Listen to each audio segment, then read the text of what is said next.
Hello student, আমি তোমাদের চঞ্চল sir. তোমাদের 50টি গুরুত্বপূর্ণ অঙ্কের পর্বের এটি তৃতীয় পর্ব।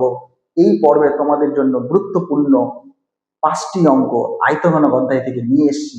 অবশ্যই তোমরা পরীক্ষার আগে এগুলো দেখে যাবে বা করবে। এই অঙ্কগুলি আসার সম্ভাবনা প্রচুর রয়েছে, প্রচুর। চলো তাহলে দেখো, প্রথম অঙ্ক তোমাদের জন্য। দেখো কি লেখা আছে প্রশ্নে।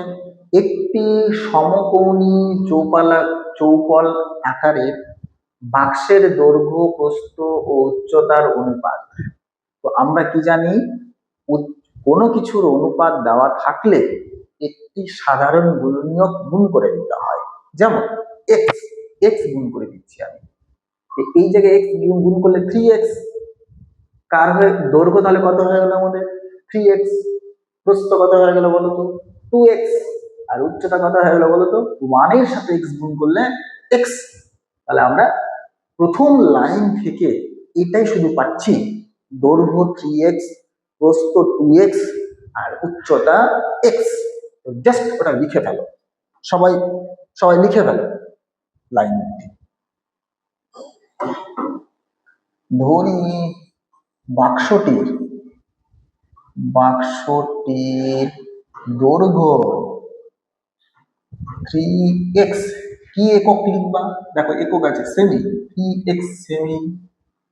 তারপর কি আছে? প্রস্থ, খেয়াল করো, প্রস্থ 2x সেমি। ও দেখো উচ্চতা, ও উচ্চতা x সেমি। তাহলে দৈর্ঘ্য 3x, প্রস্থ 2x, উচ্চতা x। খেয়াল করে দেখো, উহার আয়তন কত? 384 ঘন সেমি। আমরা আবার আয়তনের সূত্র জানি, দৈর্ঘ্য ইন্টু প্রস্থ ইন্টু উচ্চতা। তাহলে শর্তানুসারে লিখে ফেলো একই জিনিস তার জন্য। শর্তানুসারে দৈর্ঘ্য ইন্টু প্রস্থ ইন্টু উচ্চতা। তাহলে আমরা কি লিখলাম বলতো? বাক্সটির আয়তন। আর বইয়ে বাক্সটির আয়তন কত বলেছে? 384। দুই দিকেই একই হয়ে গেছে, তার জন্য ইকুয়াল চিহ্ন। এই জায়গায় খেয়াল করো, 6 ইন্টু x মানে x কিউব, 384। 6টা গুণ থাকার কারণে সাইড চেঞ্জ করার জন্য ভাগে চলে আসে। 6 6 36, 38 থেকে 36 বাদ দিলে 2 হয়, 2 আর 4 24, 4 6 24। আচ্ছা একটু খেয়াল করো যে 3টে 4 গুণ করলে 64 হয়, তাই আমরা 4 এর কিউব লিখে ফেললাম। আমরা কি জানি, সূচক একই হয়ে গেলে আর সমান সমান থাকলে নিধান সমান সমান নিধান। তাহলে x সমান সমান 4। তাহলে x এর মান কত পেলাম? 4। এই x এর মানটা আমি এখানে পুট করব, এই জায়গায় পুট করব, এই জায়গায় পুট করব। তাহলে খেয়াল করো তো, দৈর্ঘ্য কত হয়ে গেল? 3 ইন্টু 4 মানে 3 4 12। প্রস্থ কত হলো? 2 ইন্টু 4 মানে 8। আর উচ্চতা কত হলো? 4, x সমান 4। তাহলে লিখে দাও, অতএব বাক্সটির দৈর্ঘ্য 3 ইন্টু 4 সেমি ইকুয়াল 12 সেমি। প্রস্থ খেয়াল করো, 2 ইন্টু x এর মান 4 সেমি, 8 সেমি।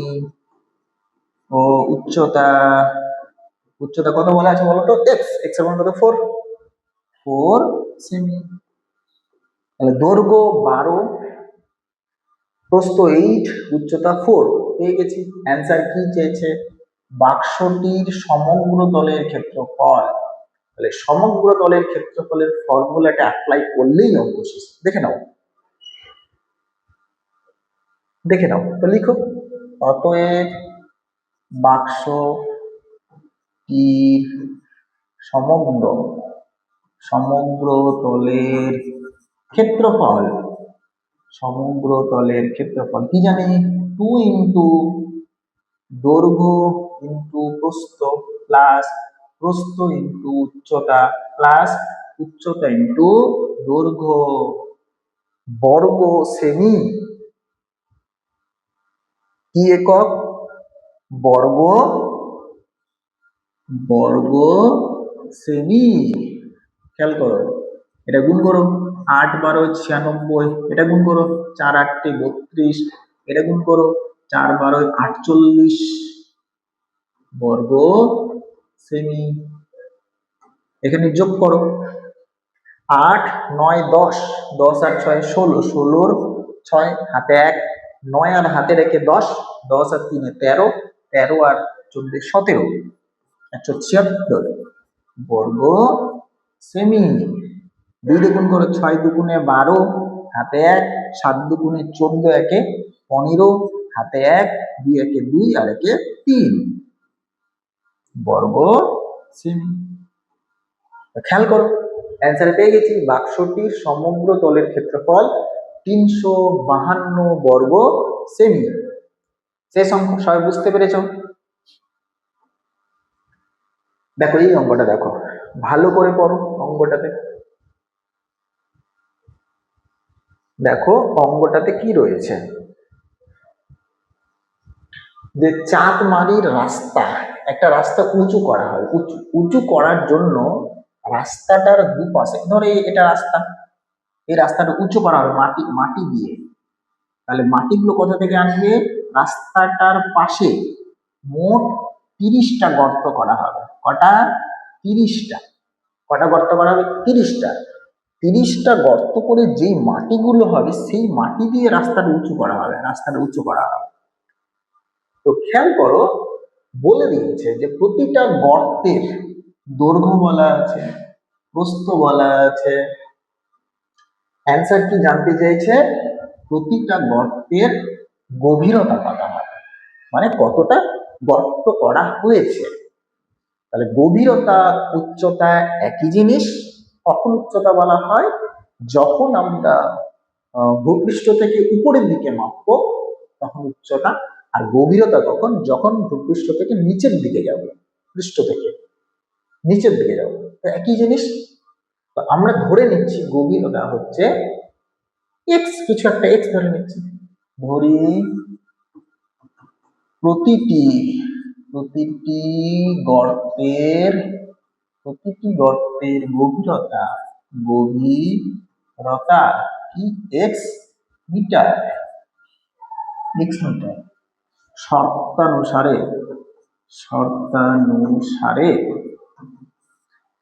তাহলে গর্তগুলো কেমন বলো তো? আয়ত ঘনাকার। আয়ত ঘনকের আয়তনের সূত্র কি? দৈর্ঘ্য ইন্টু প্রস্থ। দেখো দৈর্ঘ্য 14 বলেছে 14, প্রস্থ বলেছে 8, আর উচ্চতা x। তাহলে কি হলো?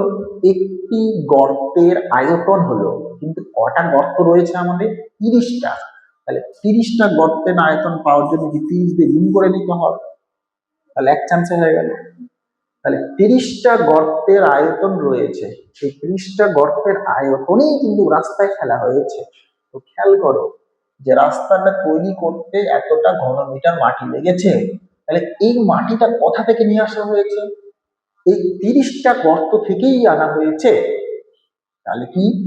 2520। খেয়াল করো, এগুলো গুণ থাকার কারণে সাইড চেঞ্জ করার জন্য ভাগে হয়ে যাবে, 0 0 কেটে দিলাম। ঠিক আছে, এবার আমরা 3 দিয়ে কাটি। 3 8 কত হয়? 3 8 24, 25 থেকে 24 বাদ দিলে 1 হয়, 1 আর 2 12, 3 4 12। ঠিক আছে, এবার 14 নামটা যদি পড়া হয়, আরে 4 দিয়ে কাটা হলে 2 হবে, 4 দিয়ে কাটা হলে 4 2 8, 4 1 4। এবার 7 দিয়ে যদি কাটা হয়, তো 7 2 14, 3 7 কত হলো? 21। তাহলে ফলাফল কত পেলাম? x সমান সমান 3/4। 3/4, হ্যাঁ, তো 3/4 লিখো। অতএব প্রতিটি গর্তের গভীরতা গভীরতা কত? 3/4 মিটার। আমরা এই মানটা 3/4 মিটার বললে বোঝা একটু কষ্ট, সেই জন্য আমরা মিটারকে সেন্টিমিটারে বানিয়ে দিচ্ছি। তাহলে মিটারকে সেন্টিমিটারে বানার জন্য কি করতে হয়? মিটার, ডেসিমিটার, সেন্টিমিটার মানে 100 দিয়ে গুণ করতে হয়। 100 দিয়ে গুণ করে দাও। 100 দিয়ে গুণ করে দিলাম, এককটা মিটার না থেকে সেমি হয়ে গেল। 4 দিয়ে 100 কে কাটলো 25 হয়। 25 আর 3 গুণ করলে হয় 75 সেমি। তাহলে প্রত্যেকটা গর্তকে কতটা গভীর করতে হবে? 75 সেমি গর্ত করতে হবে। বুঝতে পেরেছো? চলো তাহলে এই অঙ্কটা দেখো। এই অঙ্কটা প্রত্যেকটা স্কুলের জন্য প্রচুর হারে ইম্পর্টেন্ট, প্রচুর ইম্পর্টেন্ট অঙ্ক। হয়তো তোমাদের টিউশনের টিচারও বলেছে যে এই অঙ্কটা কেউ পারো আর না পারো, এই অঙ্কটা অবশ্যই তোমাদের করতে হবে। চলো দেখো, দেখো কি বলেছে অঙ্কটা। অঙ্কটা খেয়াল করো যে ঘনক আকৃতির একটা সম্পূর্ণ চৌবাচ্চা আছে। ঘনক আকৃতির, ঘনক আকৃতি মানে দৈর্ঘ্য প্রস্থ উচ্চতা একই রয়েছে। তুমি ভাবতে পারো তুমি যেই ঘরটাতে পড়াশোনা করছো সেই ঘরটার দৈর্ঘ্য প্রস্থ উচ্চতা ভাবো তুমি মনে মনে একই আছে, তাহলে ঘরটা যেমন দেখতে হবে সেটাই কিন্তু ঘনক। এই ধরনের একটা চৌবাচ্চা আছে, ওই চৌবাচ্চায় কি বলা হচ্ছে, সেটা থেকে জলপূর্ণ আছে, জলপূর্ণ সম্পূর্ণরূপে জল রয়েছে। মানে একটা ঘনক, এটা তো ঘনক নয়, বোঝানোর কেসে ঘনক ভেবে ভেবে নাও। এই ঘনকে সম্পূর্ণভাবে জলে পূর্ণ আছে, জলে ভর্তি আছে ঘনকটা, ঠিক আছে? জলে ভর্তি রয়েছে, এইভাবে পুরোপুরি কানায় কানায় একদম ভর্তি রয়েছে। কিন্তু কি করা হচ্ছে এখান থেকে? 64 বালতি জল তুলে নিলে, তাহলে এই জায়গা থেকে 64 বালতির জল তুলে নেওয়া হচ্ছে। তো তোমরা ভাবো জল তুলে না হলে জল তো কিছুটা খালি হবে। বলছে চৌবাচ্চার এত অংশ জলপূর্ণ থাকে, বলছে 1/3 অংশ জলপূর্ণ থাকে। তাহলে আমি ভাবছি যে এতটা জল নেই। 64 বালতি তুলে নেওয়ার পর 64 বালতি জল তুলে নেওয়ার পর ভাবছি এতটা জল রয়েছে চৌবাচ্চায়। তার মানে এই অংশটা হচ্ছে 1/3 অংশ। তাহলে ভাবো তো এই যে ফাঁকা জায়গা তৈরি হলো, এটা কিসের জন্য তৈরি হয়েছে? 64 বালতি জল তুলে নেওয়ার জন্য হয়েছে। মানে 64 বালতিতে যতগুলো জল ধরে সেই জলটাই কোথাকার জল? এই জায়গার জল। মানে 64 বালতির জল সমান সমান এই জায়গার আয়তন।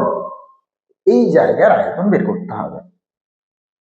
তো আমরা ভাবছি যে প্রতিটি বালতিতে, দেখো প্রতিটা বালতিতে কত লিটার জল ধরে, তো আমরা ভেবে নিচ্ছি x লিটার জল ধরে। ধরি প্রতিটি বালতিতে x লিটার জল ধরে। x লিটার, এক একটা বালতিতে x লিটার জল ধরে। তাহলে 64 বালতি জল তুলে নেওয়া মানে কত হলো? কত টোটাল জল? 64 ইন্টু x।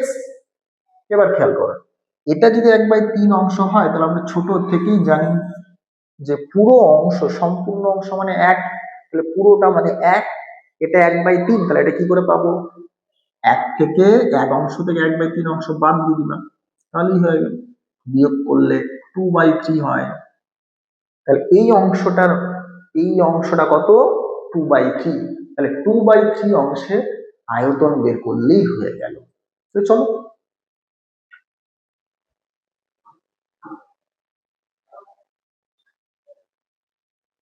লিখো, চৌবাচ্চার ধারের দৈর্ঘ্য, দেখো ধারের দৈর্ঘ্য 1.2 মিটার। মিটার এককে রাখলে হবে না, ডেসিমিটার করতে হবে। কারণ আমরা এক ঘন ডেসিমিটার সমান সমান 1 লিটার জানি, তাই ডেসিমিটারই করতে হবে। তাহলে মিটার থেকে ডেসিমিটারে গেলে 10 দিয়ে গুণ, তো 10 দিয়ে গুণ করা মানে দশমিকটা ডান দিকে এক ঘর চলে যায়, তো তাহলে কত হলো 12 ডেসিমিটার। তো দেখো আমি শর্তাংশ লিখছি, শর্তানুসারে 64 ইন্টু এক্স মানে কি, একটি বালতিতে x লিটার জল ধরে, তাহলে 64 বালতিতে জল ধরবে, 64 ইন্টু এক্স, তাহলে আমি কি এই অংশের জলের পরিমাণ কথা বললাম বালতি বালতি দিয়ে, সমান সমান এই অংশের আয়তন, এটা একটা ঘনক, যেহেতু ঘনকের আয়তনের সূত্র বাহু কিউব, কিন্তু এটা বলা মানে পুরো এক অংশ বলা, তো আমার পুরোটা লাগবে না, আমার শুধু এই অংশের লাগবে, এই অংশের আয়তন, এই অংশের আয়তন মানে যত অংশ তার সাথে গুণ করে দিতে হবে, কত অংশ 2/3। আচ্ছা এটা কি করে বেরোলো, এখানে লিখতে পারো যে জল তুলে নেওয়া অংশ, জল তুলে নেওয়া হয়েছে, জল তুলে নেওয়া হয়েছে কত 1 মাইনাস 1/3 অংশের, তাহলে কত 2/3 অংশের, এটা লিখতে পারো, ব্যাস এটা ক্যালকুলেশন করলেই শেষ। দেখো এক্স সমান সমান তাহলে কি দাঁড়াবে, দুইটা উপরে ছিল, তিনটা নিচে ছিল, 12 কিউব মানে কি 3টে 12, 64 এদিকে গুণ থাকার জন্য এদিকে আসলে ভাগ হয়ে যায়। এবার কাটাকাটি করো, এটাতে কাটলে 4 হয়, 4 2 দিয়ে কাটো কত হচ্ছে 32, 2 দিয়ে কাটলে, আচ্ছা 4 দিয়ে কাটলে 4 8 কত 32, 4 দিয়ে কাটলে হয় 2, 4 দিয়ে কাটলে হয় 3, 2 দিয়ে বর্গে কাটলে হয় 6, তাহলে কত দাঁড়ালো x সমান সমান 6 আর 3 গুণ করলে 3 6 18, তাহলে কি আনসার পেয়ে গেলাম আমরা, প্রতিটি বালতিতে 18 লিটার জল ধরে, x সমান 18, শুধু অতএব দিয়ে লিখে ফেলবে তোমরা, প্রতিটি বালতিতে 18 লিটার জল ধরে। বুঝতে পেরেছো, অবশ্যই তোমরা এই অঙ্কটা করে যাবে, আমার নির্দেশে অবশ্যই করে যাবে। দেখো এই অঙ্কটি দেখো, 21 মিটার দীর্ঘ আর 1.5 মিটার প্রশস্ত একটি আয়ত ঘনাকার চৌবাচ্চা অর্ধেক জলপূর্ণ রয়েছে, অর্ধেক মানে এটা আয়ত ঘনক নয়, তাও ভাবার ক্ষেত্রে, তো খেয়াল করো বলেছে যে 2.1 মিটার দীর্ঘ মানে দৈর্ঘ্যটা বলেছে 2.1, অর্ধেক জল অলরেডি আছে বলা, অর্ধেক জল অলরেডি আছে বলা হয়েছে, কিন্তু কি বলা হয়েছে গল্পে, যে আরো আরো 630 লিটার জল ঢালা হলো, বাইরে থেকে 630 লিটার জল ঢালা হলো, তো বাইরে থেকে জল ধরো ঢালার ফলে জলটা কি হবে, জলটা একটু বাড়বে, স্বাভাবিক বাড়বে, ধরো আগে তো এতটা ছিল, তো আমি ভাবছি এতটা হয়ে গেছে, তাহলে বাড়তি জল কোনটা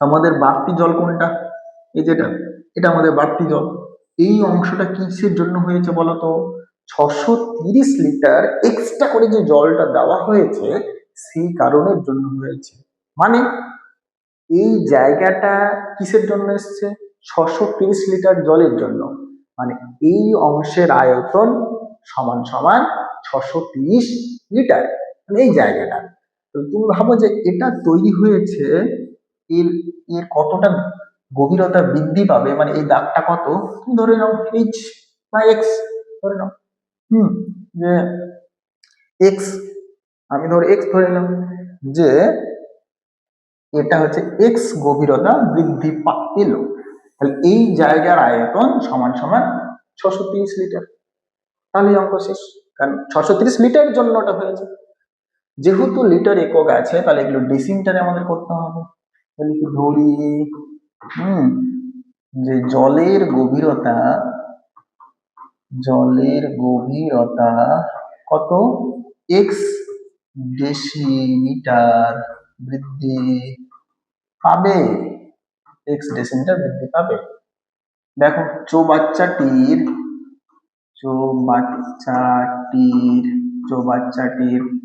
দৈর্ঘ্য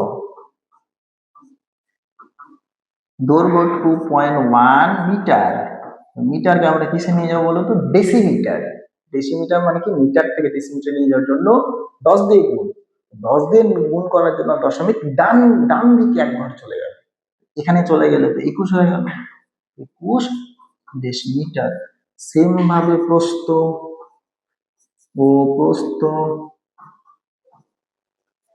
কত? 1.5 মিটার, মানে 15 ডেসিমিটার। শর্তানুসারে কি বলতো, এই জায়গার আয়তন মানে কি? আয়তঘনকের আয়তনের সূত্র আমরা কি জানি? দৈর্ঘ্য ইন্টু প্রস্থ ইন্টু উচ্চতা সমান সমান 630। 630 কেন লিখলাম? এই বাইরে থেকে জলটা দেওয়ার জন্যই এই জায়গাটা কিন্তু তৈরি হয়েছে, সেই জন্য লেখা হলো। তো দেখো, এই যে গুণ থাকার জন্য এই দিকে এসে কি হয়ে যাবে? আমাদের ভাগ হয়ে যায়। 21 দিয়ে কাটো, 3, 3 একে 3, 3 দুগুণে 6, একটা 0, 15 দিয়ে কাটলে কত হয়? 2। তাহলে অতএব এক্স সমান সমান কত হলো? 2। তাহলে এক্স এর মান কত? 2। তাহলে আমাদের অ্যান্সার কি হবে? জলের গভীরতা 2 ডেসিমিটার বৃদ্ধি পাবে। দেখে পেল? অতএব জলের গভীরতা 2 ডেসিমিটার বৃদ্ধি পাবে। বুঝতে পেরেছো? পরবর্তী অঙ্কে চলো। দেখো, খেয়াল করো, এই অঙ্কটি খেয়াল করো।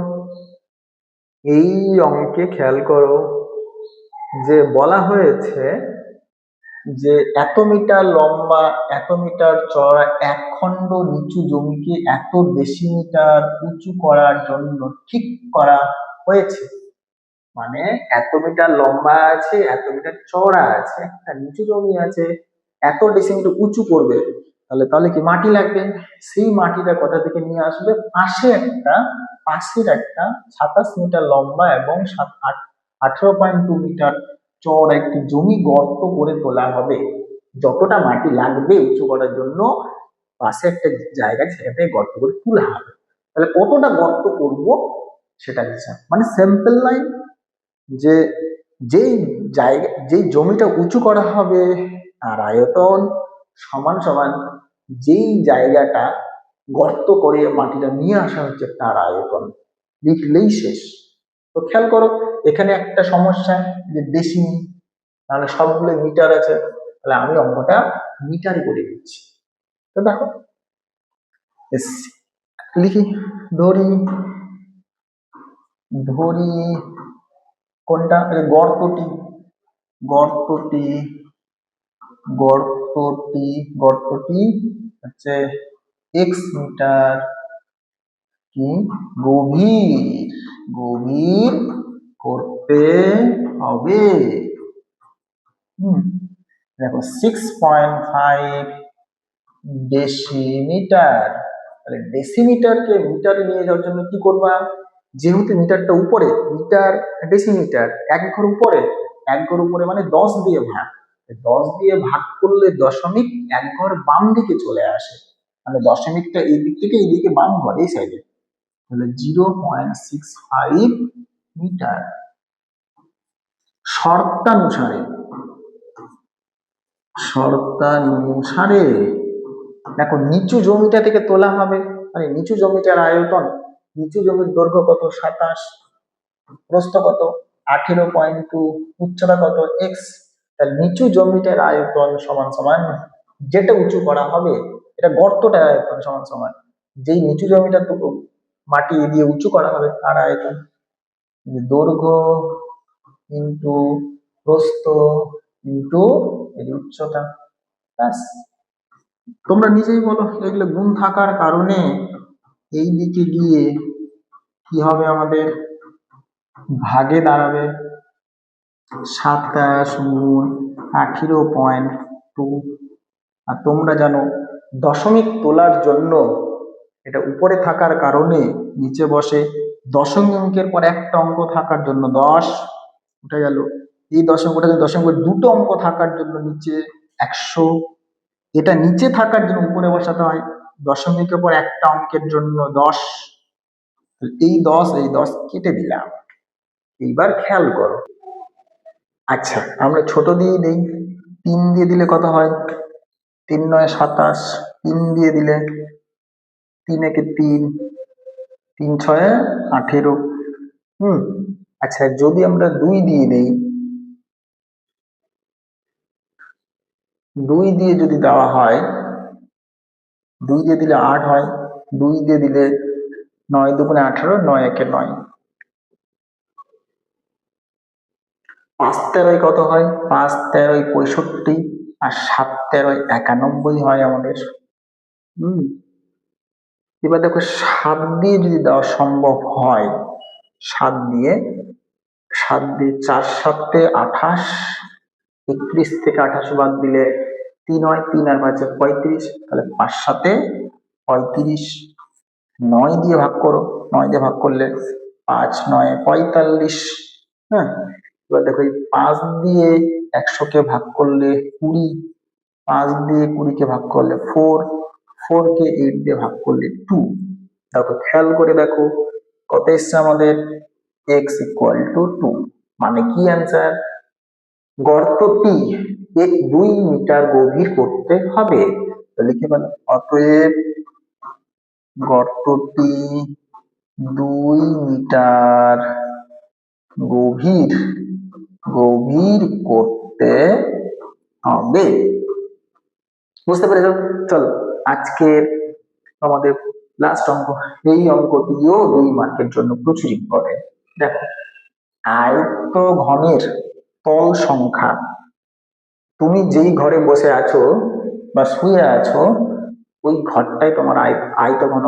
তল বলতে কোনগুলোকে বোঝায়, খেয়াল করে 4টা ওয়াল রয়েছে, তোমার তোমার 4 সাইডে 4টা ওয়াল, একটা নিচে মেঝে, একটা ছাদ, এগুলোকে তল বলে। তাহলে কটা পেলা, 6টি পেলা, 6টি। বা তাহলে তলের মান কি বলেছে, এক্স, মানে এক্স এর মান কি হলো 6। দেখো ধার সংখ্যা বলেছে ওয়াই, ওয়াই বলতে ধার সংখ্যা বলতে দুটি ওয়াল যুক্ত হয়ে যে রেখাটা তৈরি করেছে।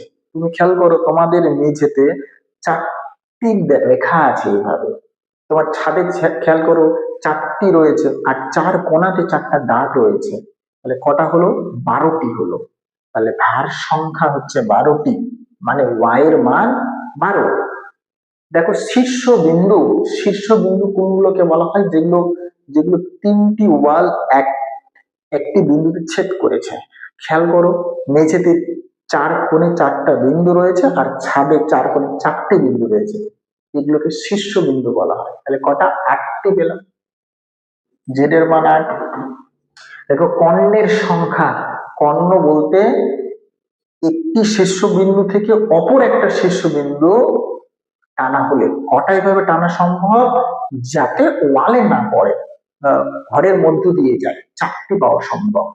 তাহলে তাহলে পি এর মান দাঁড়ালো আমাদের 4। এই মানগুলো বের করার পরে এটা মান করতে হবে, X minus Y plus Z plus P. খেয়াল করে এক্স এর মান কত, 6, ওয়াই এর মান 12, জেড এর মান 8, আর পি এর মান 4। খেয়াল করো এই দুটো ক্যালকুলেশন করলে +12, +12 -12 কেটে গিয়ে কত হলো, 6। ঠিক আছে, বুঝতে পেরেছো? আয়ত ঘন অধ্যায়ে এই অঙ্কগুলি প্রচুর প্রচুর প্রচুর হারে ইম্পর্টেন্ট। তোমরা অবশ্যই আমার রিকোয়েস্টে পরীক্ষার আগে অবশ্যই এই অঙ্কগুলো ভালো মতো করে রিভিশন করে চেয়েও। আজকের ভিডিওটি এখানেই শেষ করছি। পরবর্তী ভিডিও বা পরবর্তী পর্বে আমাদের অনুপাত সমানুপাত থেকে কিছু অঙ্ক করিয়ে দিচ্ছি, অবশ্যই এগুলো করে যাবে।